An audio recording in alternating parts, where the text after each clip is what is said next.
And we're live from sunny South Central Los Angeles, California. I'm Mark, and I'm a codependent narcissist.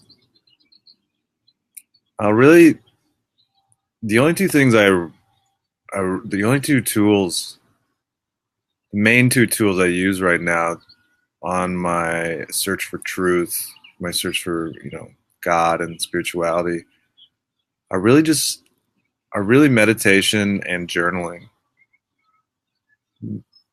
As I said before, meditation allows you to build a muscle in your brain and allows thoughts to come in and and you to be the observer of those thoughts. And I just came to the realization that I'm the observer of my thoughts sometimes when I'm aware of it, but most of the time I'm not. So that means most of the time I'm not my thoughts. And I've realized that I have obsessive thinking. So I ruminate a lot in the past, or I fantasize a lot about future events, and both of which really take me out of being in the present moment. So without meditation, you don't even know you do these things. And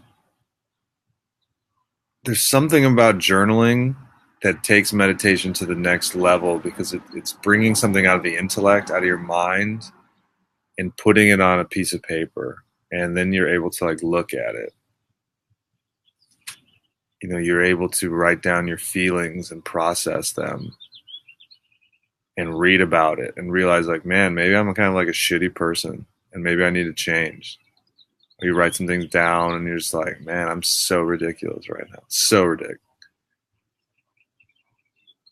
So that's kind of why one of the reasons to journal. The way I kind of started is every day I write down like an emotional reset point. That anytime I find my thoughts straying, my obsessive thinking going somewhere, realizing that my subconscious mind is in charge, I'll like try to bring it back to a very present or mindful emotion, um, such as gratitude or something along those lines. So I write that down. And the other thing I do is like write down 3 things I want to focus my intent on for today. Since I'm the creator of this experience, I should be able to focus on these things that I want to think about for the day to so I can manifest them. And when you're obsessively thinking about the past and the future, you can never really be in that present moment state where you can manifest anything. That's why I've been messing up. So that happens. So we do that a lot. So just journaling about the things that you want to think about, you have it on a piece of paper that you could even go back to and check on and be like, whoa, yeah, these are the 3 things I want to focus on. For example, I'll think about, and kind of like you think about these 3 topics and then kind of everything that goes under them. For example, one topic could be, I need and deserve a high level of self-care and want to give that to myself because it's one of my needs. I feel better when I have a high level of self-care. And I know what that feels like. So that's what I'm going to focus on. And then kind of everything that goes under that, like, the foods you're going to eat, the places you're going to travel, the things you're going to do, things that make you feel good about yourself. And for everyone, that's kind of different. But I know, I'm starting to know what that means for myself. So I write that down in my journal and be like, these are the things I want to focus on. Because my mind will go fucking crazy, man. It'll go everywhere.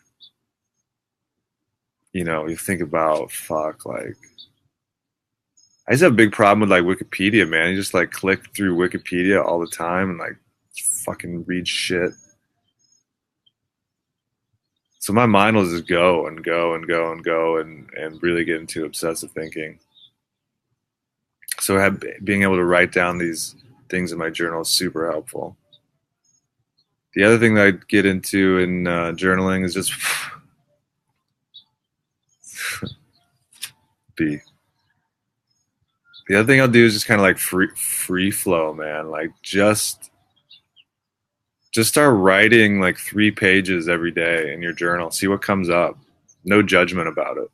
You know, I got that from the book The Artist's Way. I didn't really finish it, but the big thing about The Artist's Way is they have a journaling thing, and that's kind of where I started it.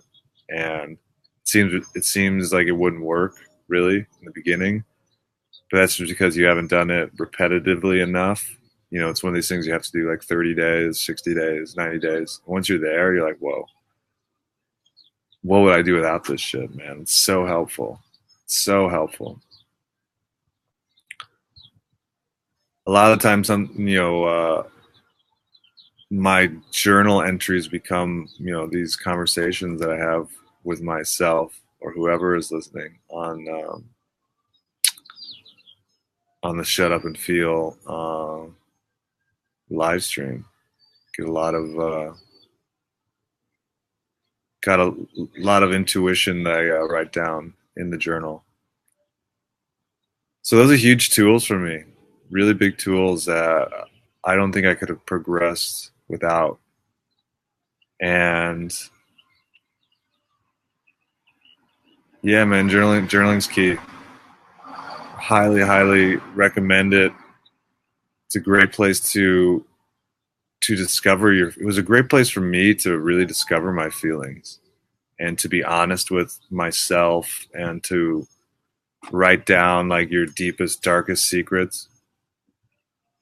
I think as a kid, this is a fuzzy memory, that I had a journal and would just write like how angry I was. My mom, my dad. And you don't really know if you're really that angry, but just like being able to process that emotion by writing it down, like just helps you heal that anger or whatever emotion you have. And I think my mom found it and read it, obviously. And I got in big trouble for processing my feelings. I got in a lot of trouble. I was not allowed to do that. Maybe that was like one of the last times I was like, before I really got shut down emotionally. So journaling even was like, there's resistance to it in the beginning. So again, because of the resistance, I'm like, fuck, I gotta do this shit. I gotta like write down my motherfucking emotions, feelings. I don't even feel feelings. What is that? I'll just keep writing until something comes up. Fuck, there's nothing in there.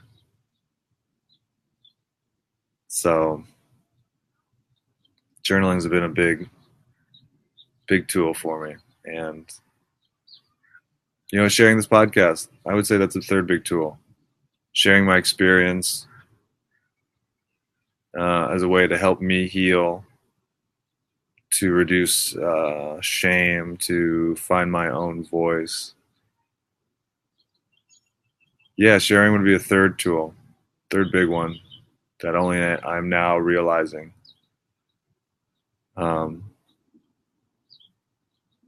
Yeah, I'm really into it. It feels good. So I know that's the right way. Feel your bliss. Let that be your guide too, Once you feel your pain, you can feel your bliss too.